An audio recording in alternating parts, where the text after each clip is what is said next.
allow the country to explore new opportunities in the booming and ever-growing digital sector. And the Vice President undertook to have this proposal examined by authorities back in India.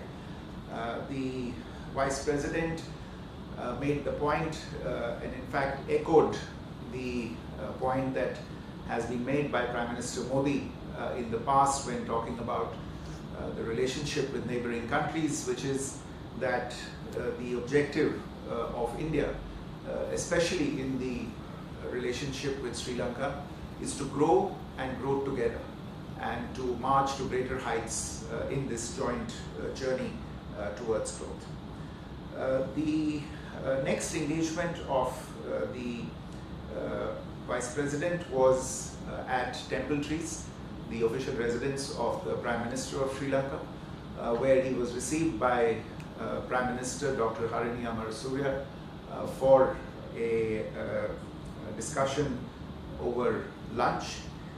The discussions focused on the deep civilizational bond between the two countries and the vibrant people-to-people links that are foundational to the relationship.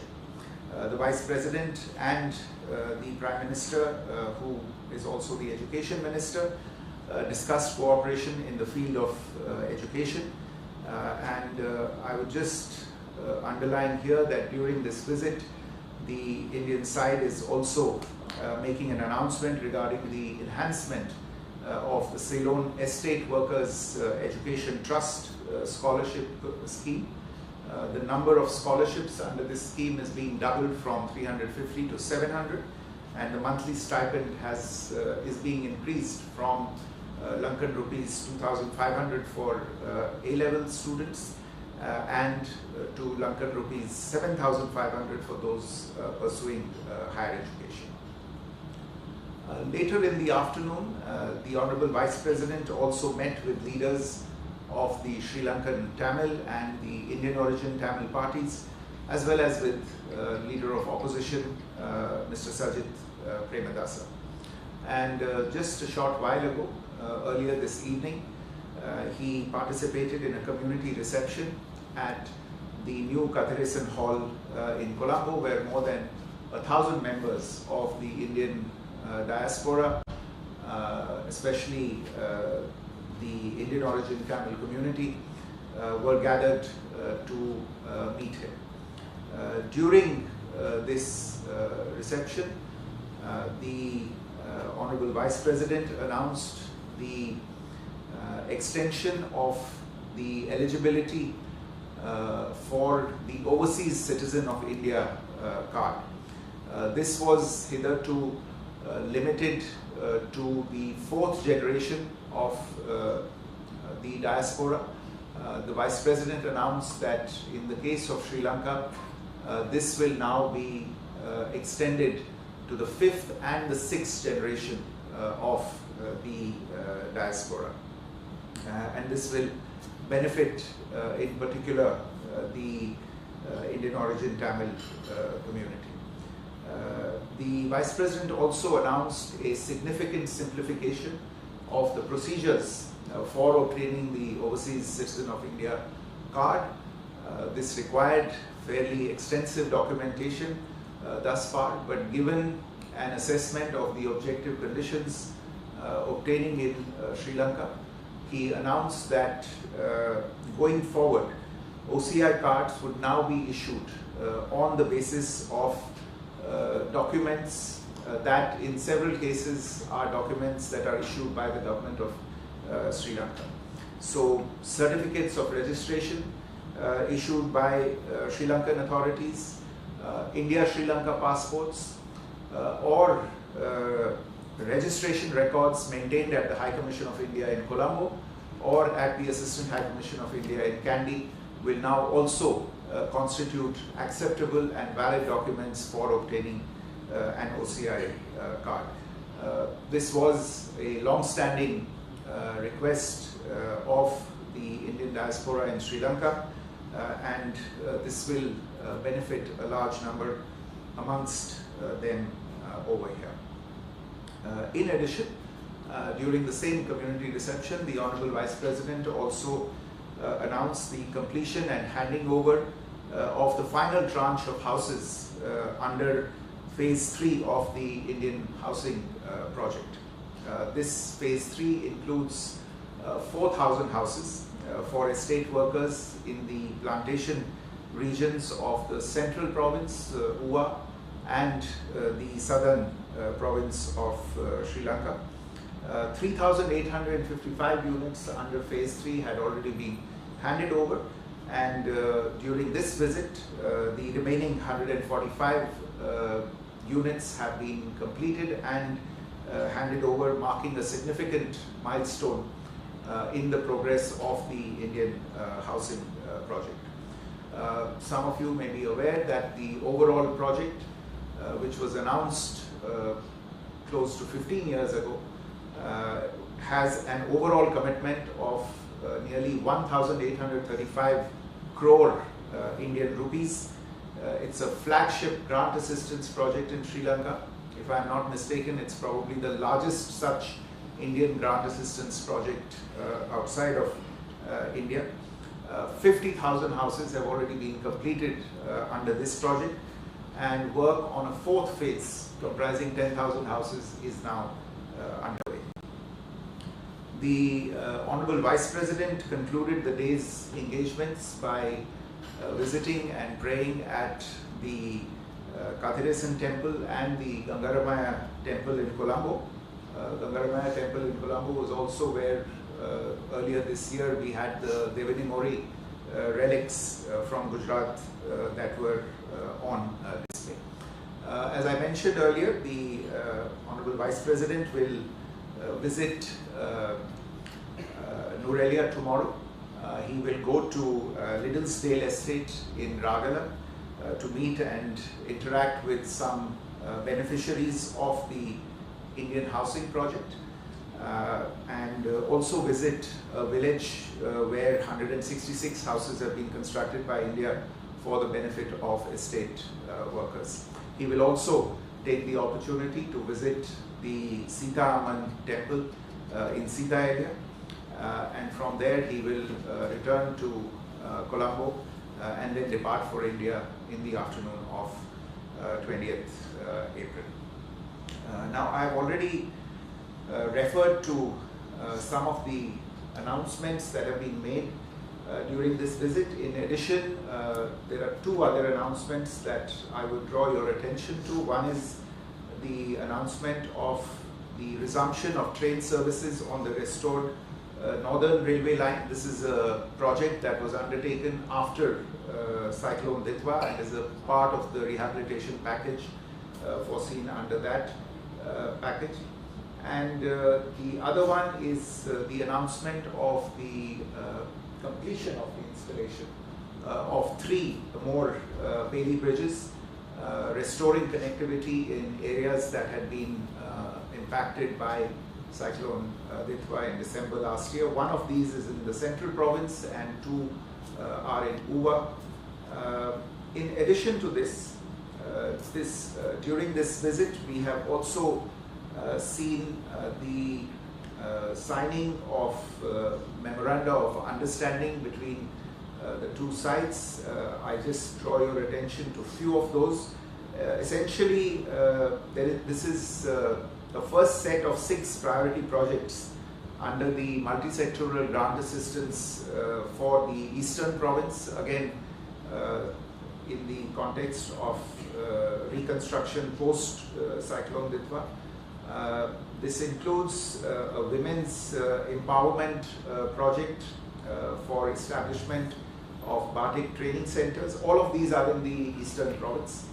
The establishment of a premature baby unit at the base hospital in Dehiyata Kandia, the construction of an eye, ENT and mental health unit at base hospital in Muttur, the enhancement of quality OFC seeds protection through contract farmer clusters, the establishment of sustainable Ayurveda village, and the establishment of a ward complex at Central Ayurvedic Dispensary in Gomaran Kadwal.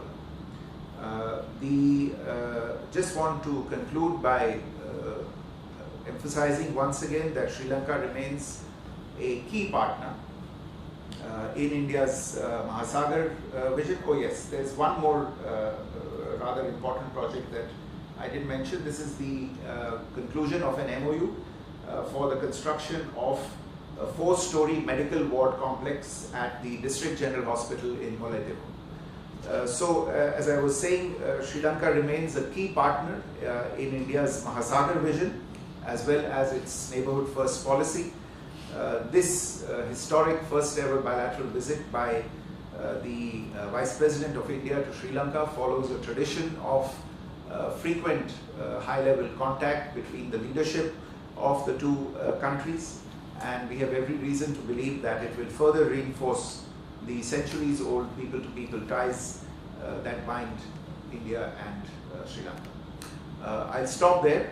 We have time for a few questions. I'd be happy to answer any questions. Thank you. The floor is open, but I'll request that you introduce yourselves, introduce your organization, and with that, you may over there, please. Thank you. Jayasingh from AFP France Press. I just want to find out, Foreign Secretary, you mentioned about the energy hub, talking about the pipeline and the storage complex. Were there any timelines discussed? Because we see that these projects have been mentioned even before, so they don't seem to have sort of progressed very much. So are there any sort of new timelines that you have discussed? Thank you.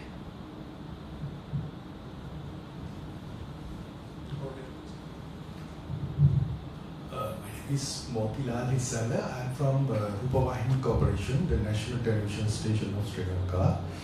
My question is, India has played a significant role in supporting Sri Lanka during the recent economic challenges.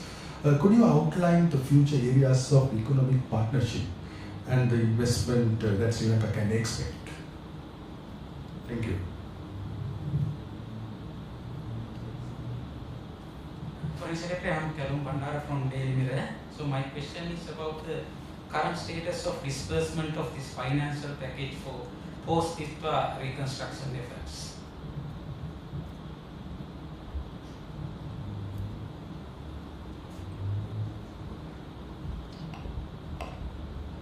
Sir, if you would like to take this question. So, Amra, your question about the energy hub. As you're aware, we have been discussing this for some time. It's a significant project. It's something that you're aware. We had initial discussions in 2023 about this, and subsequently it took shape as a 3-way cooperation project between India, Sri Lanka and UAE. It includes the possibility of building a pipeline coming from southern India over ground in Sri Lanka to Trincomalee in the first phase, and in parallel includes the possibility of developing the tank farm complex in Trincomalee. Now, we have shared a considerable amount of information on this with Sri Lanka and Sri Lankan authorities, and I can tell you that this was the subject of fairly detailed conversation even today between the two delegations at different levels.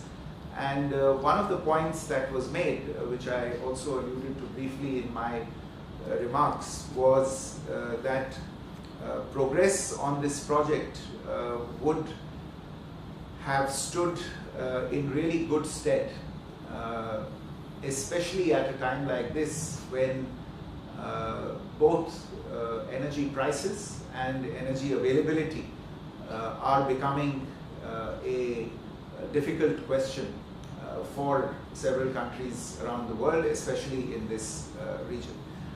So clearly there is no further time to lose. in making progress on strategic projects such as these. We have not yet established a timeline on this project, but discussions continue on this, given the fact that it is a complex project with significant financial outlays. There will be some time that will be taken to finalize all the details, but as I said, we did have the opportunity today to underline the importance of the project, the strategic nature of the project, and the urgency behind the project. And we very much look forward to working with our Sri Lankan colleagues to take this idea further. I think if ever there were an idea whose time has come, then this is that idea. On your question about the future areas of economic partnership, as I said, I think the focus, I mean, first of all, as you know, we have been emphasizing for some time on moving from the traditional model of the partnership between the two countries that has been dominated by aid and credit-tied assistance to investment-driven partnership. And in that context, we have tried to encourage Indian business entities, commercial entities, to look at opportunities in Sri Lanka. And on that front, I think there has been one significant development recently, which is with regard to the investment in Colombo Dockyard by Mazgaon Docks of India. I think that's a very, very positive development. It represents an investment in a highly strategic sector, and given where India and Sri Lanka both are geographically placed, it's a very, very important investment. Equally, there are ongoing initiatives in the port sector, and I would say that perhaps the two most important sectors where economic partnership can really fructify in the years ahead is the digital area and connectivity. Now, one part of connectivity is obviously energy connectivity, and I've already spoken about that in my answer to the earlier question. But if we look at the project that is also a proposal under discussion related to the connection of, or the interconnection of the electricity grids between the two countries, that is something that can generate enormous direct and indirect benefits within both economies. On the digital one, as you're aware, there is work underway right now on developing the Sri Lanka Unique Digital Identity project. Once, I mean, many of you would have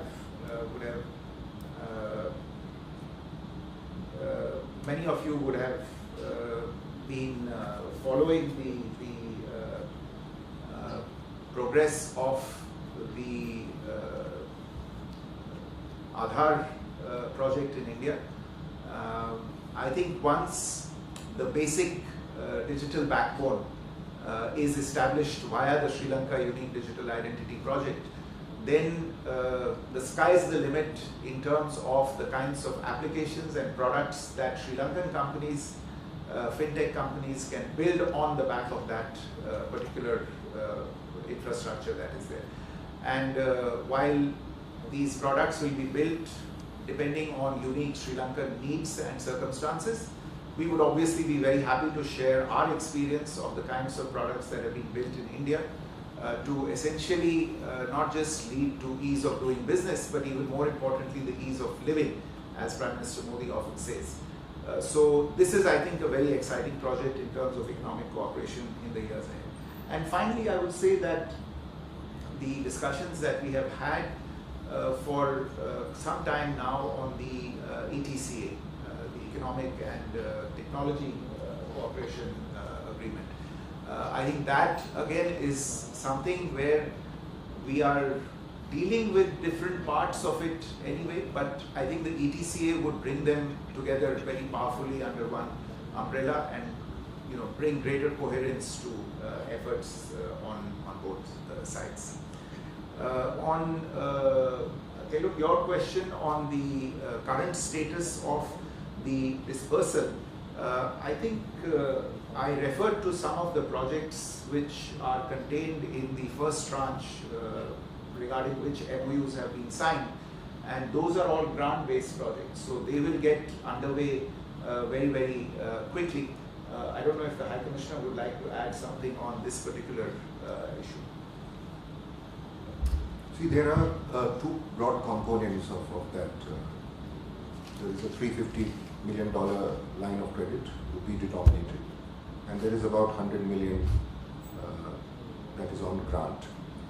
So Foreign Secretary has already outlined some of these projects, for example, in the health sector that we are proceeding with, the railway rehabilitation that has happened on the Northern Railway line itself is a $5 million disbursement, and it is completed almost.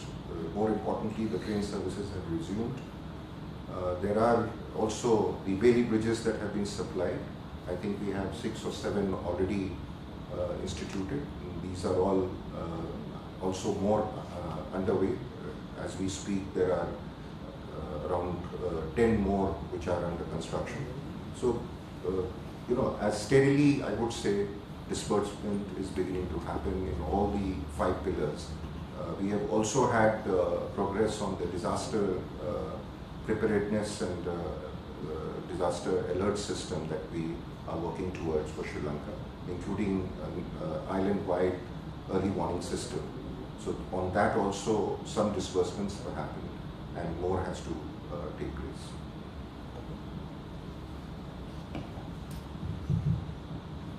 Any more questions? Foreign Secretary?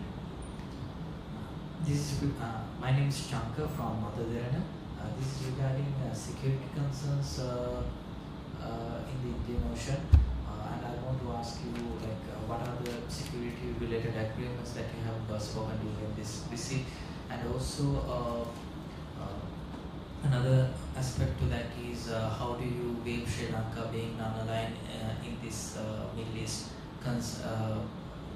conflict, and how is India is dealing with this conflict? Because yesterday there was an issue of Indian ships being attacked in the Strait of Hormuz, and the Indian officials contacted the Iranian ambassador and lodged a complaint.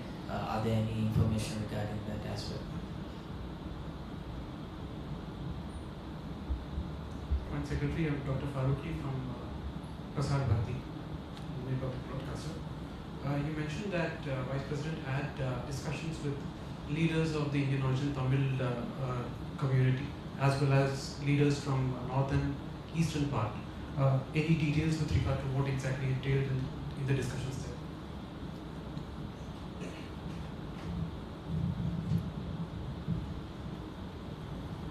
Okay, if there are no more questions, then let me respond to these two. So on security concerns in the Indian Ocean and discussions during this visit. See, first of all, I think we have to begin with the stipulation that the challenges in this area are shared challenges, and we are both affected by them. And these challenges are not limited to one domain. They are multi-domain challenges. There's obviously the challenge of terrorism, there is the challenge of piracy, there is the challenge of trafficking, whether it's drug trafficking, human trafficking, weapons trafficking. This common area that we live in and the ocean around us is beset with these challenges.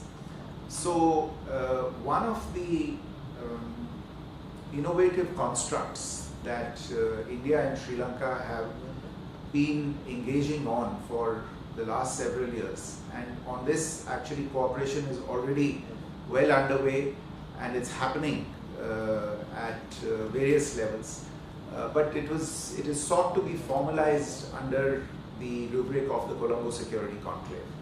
Now, this is something for which there is an interim secretariat that is already running in Colombo. Colombo happens to be the headquarters of the Colombo Security Conclave, and there has been steady progress that has been made in recent years in meetings between the national security advisors and their deputies of the various countries to develop the agenda, take it forward, and give this dialogue forum the status of an international organization. And so the agreements related to that have all been concluded. We are now waiting for the final conclusion of the headquarters agreement. The first Secretary General of the Colombo Security Conclave, by consensus, will be an Indian national, and we are waiting for the approvals, etc., for him to come through to take up that assignment. I believe there are some procedural requirements related to this in Sri Lanka that are to be carried out, and this subject of the importance of the Colombo Security Conclave in meeting these kinds of security challenges and the need to complete the final procedural requirements so that the organization can start functioning in right earnest was discussed between the two leaders, and we hope that those requirements can be fulfilled very, very quickly, because it would be in the to the mutual benefit of all of the countries that are part of the Colombo Security Conclave and are concentrated around the littorals of the Indian Ocean. With regard to Sri Lanka's position in the conflict in West Asia, really this is a question that the Foreign Minister of Sri Lanka is better qualified to answer. We have, of course, observed it and noted it very carefully. I also recall that Foreign Minister Vijita Herath was in Delhi just a few days after the conflict broke out, and he took part in several discussions there where this question came up, and he very clearly enunciated and articulated Sri Lanka's stand, which, if I recall correctly, based itself on respect for international law and how all actions that Sri Lanka had taken followed international law. So, I mean, that is Sri Lanka's position. I really would not have any comment on that. Insofar as India's own position is concerned and how we are dealing with it, obviously the impact of this conflict is being felt by us in various spheres, in the energy availability sphere, obviously, as many other countries are feeling. We also have a very large Indian expatriate community, nearly 10 million people who live in the Gulf. And then obviously we are concerned by the fallout of this conflict for regional security in general, and for the Gulf countries and Iran in particular. We have said from the outset that first of all, the sovereignty and territorial integrity of all countries must be respected, and that if there are any issues, they ought to be resolved through dialogue and diplomacy. We have asked for de-escalation to be prioritized, for the safety of civilians to be prioritized, for civilian targets, for civilian areas and establishments not to be targeted.